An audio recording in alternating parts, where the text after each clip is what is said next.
अनंत टिप्या refresh व्हा।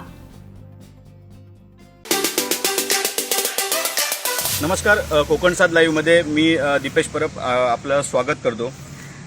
सध्या संपूर्ण देशात जो विषय गाजतोय तो म्हणजे जे पाकिस्तानी किंवा चीनी जे नागरिक आहेत यांच्या त्या ठिकाणचे जे नागरिक झाले या लोकांच्या जमिनी केंद्र शासनाने ताब्यात घेण्याचा निर्णय घेतलेला आहे आणि त्यावर कार्यवाही सध्या होत आहे। आणि ही जे शत्रू देशांची ही मालमत्ता आहे ती केंद्र शासन ताब्यात घेत आहे आणि अशीच मालमत्ता शत्रू मालमत्ता म्हणून घोषित केलेली आहे। आणि अशीच मालमत्ता ही सिंधुदुर्ग जिल्ह्यातील वेंगुर्ले तालुक्यात 85 गुंठे जमीन ही शासनाने ताब्यात घेण्याची प्रक्रिया सुरू केलेली आहे।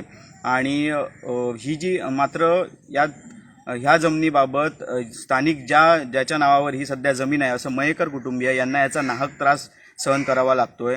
1970 साली शासनाने पाकिस्तान असेल याला शत्रू देश घोषित केलं होतं आणि त्यानंतर ज्या काही जमिनी आहेत किंवा त्यानंतर ही प्रक्रिया सुरू झाली आणि जी जमीन आहे ती जो पाकिस्तानी नागरिक झाला, ही जी वेंगुर्ल्यातील ज्या नागरिकाची जमीन होती तो नागरिक 1943 साली ही या ठिकाणचा म्हणजे हा देश सोडून पाकिस्तानमध्ये गेला होता अशी अधिक माहिती मिळालेली आहे।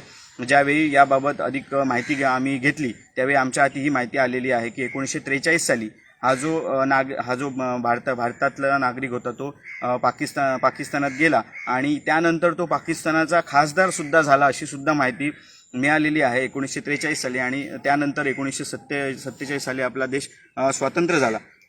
आणि ही जी जमीन सध्या ज्या मयेकर कुटुंबियांकडे आहे ही मयेकर कुटुंबियांनी 2006 साली ही या ठिकाणचे स्थानिक एक कुटुंब आहे त्यांच्याकडून ती विकत घेतलेली होती। आणि ही विकत घेताना त्यांनी संपूर्णपणे शासनाची जी स्टॅम्प ड्युटी असते किंवा जे काही कागदोपत्री सोपस्कार असतात ते पूर्ण करून ही जमीन आपल्या नावावर करून घेतलेली होती।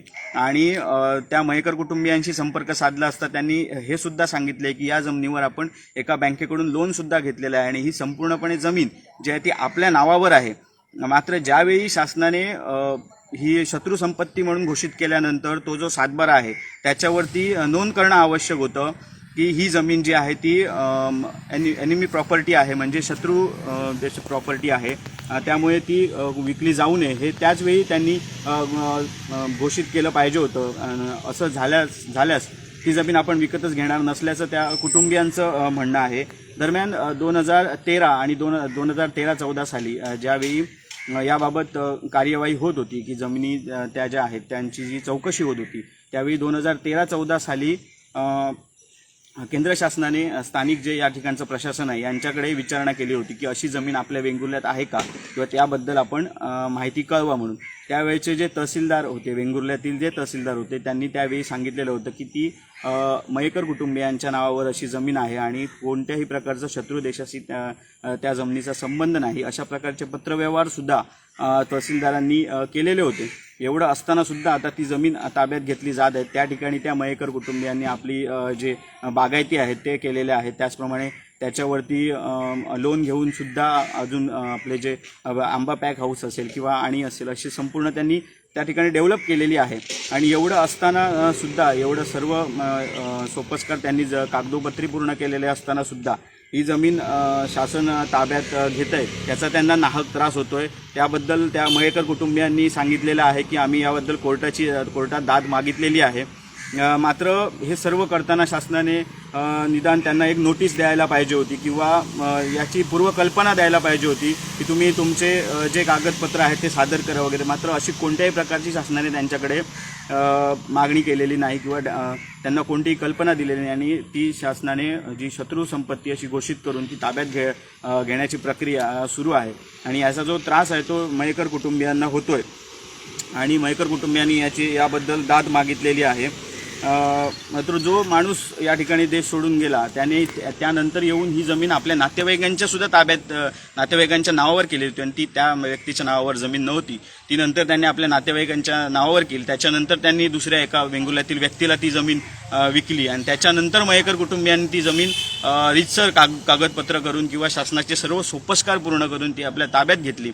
मात्र अशा प्रकारे शासनाने ती ताब्यात घेण्याची प्रक्रिया सुरू आहे। मात्र याचा नाहक त्रास होतोय। स्थानिक स्थानिक प्रशासन असेल हे संपूर्ण जे केंद्र शासनाचे आदेश आहेत याच्याप्रमाणे स्थानिक प्रशासन काम करतं आहे.